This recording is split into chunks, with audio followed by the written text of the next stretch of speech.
மாயமான ஏயின் 32 ரக விமானம் வேதாரண்யம் கடற்பகுதியில் விழுந்திருக்கலாம் என தேடும் பணியில் ஈடுபட்டுள்ள குழுவில் ஒருவரான பேராசிரியர் ஜெயபிரபு தெரிவித்துள்ளார். விமானம் எப்படி விழுந்திருக்கலாம் என விளக்குகிறார் நமது செய்தியாளர் வனிதா பரமசிவம். 22ஆம் தேதி சென்னையிலிருந்து போர்ட் பிளேயர் நோக்கி புறப்பட்ட AN-32 ரக விமானம் வங்காள விரிகுடா கடல் பகுதியில் பறந்து கொண்டிருந்த போதே திடீர்னு மாயமாயிடுச்சு.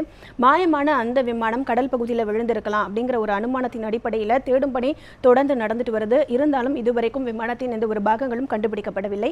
இந்த நிலையில் காணாமல் போன விமானத்தை தேடும் பணியில் ஈடுபட்டிருக்கக்கூடிய ஒரு பேராசிரியர் அந்த விமானம் எப்படி கடல் பகுதியில் விழுந்திருக்க வாய்ப்பு இருக்கு அப்படிங்கறத சொல்லியிருக்காரு. அவரோட கருத்துப்படி நம்ம பார்த்தோம்னா விமானம் தாம்பரத்து, அதாவது சென்னை தாம்பரத்தில் இருந்து புறப்பட்டது. அது புறப்பட்ட சில நிமிடங்களில், அதாவது 42வது நிமிடங்களில் 279 கிலோமீட்டர் தூரத்தில் அந்த விமானம் பறந்து கொண்டிருந்த போது திடீரென ஏதோ ஒரு காரணத்தினால அந்த விமானத்திற்கு பாதிப்பு ஏற்பட்டு செங்குத்தாக அந்த விமானம் அந்த கடல் பகுதியில் நேராக விழுந்திருக்கலாம் அப்படிங்கிறத சொல்றாங்க. நீங்க பார்த்துட்டு இருக்கலாம் இப்போ விமானம் எப்படி விழுந்தது அப்படிங்கிறத. அது நம்ம பார்க்கும்போது விமானம் விழுந்த இந்த இடம், அந்த இடத்தை பொறுத்த வரைக்கும் நம்ம பார்த்தோம்னா ஆழம்னு பார்க்கும்போது கிட்டத்தட்ட 2100 மீட்டர் ஆழம் உள்ள ஒரு பகுதி. அந்த பகுதி ரொம்பவே சேரும் சகதியுமான ஒரு பகுதி.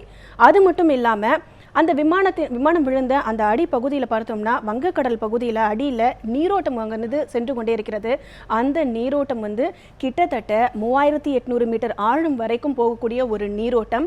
அந்த நீரோட்டம் 5 கிலோமீட்டர் வரைக்குமான வேகத்தில் அந்த நீரோட்டம் போகுது, தெற்கு நோக்கி செல்கிறது. அதனால 25,000 கிலோ எடை உள்ள அந்த விமானம் நீரோட்டத்தினுடைய பாதையிலேயே தொடர்ந்து நகர்ந்துட்டே செல்றதுக்கு வாய்ப்பு இருக்கு அப்படிங்கிறத சொல்லியிருக்காங்க. அதனால விமானம் கண்டுபிடிப்பதில் ஒரு மிகப்பெரிய சிக்கல் ஏற்பட்டிருக்கு அப்படிங்கிறத சொல்லியிருக்காங்க.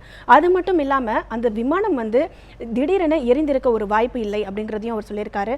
அது எப்படி நடந்திருக்கும் அந்த விமான விபத்து அப்படின்னு சொல்லணும்னா, ஏதாவது மின்னல் ஏதாவது தாக்கியிருந்தால் அந்த விமானத்தினுடைய பின்பகுதியில் இருக்கக்கூடிய ஒரு வால் பகுதியில் இருக்கக்கூடிய ஒரு ஆண்டனா பாதிக்கப்பட்டிருக்கும்.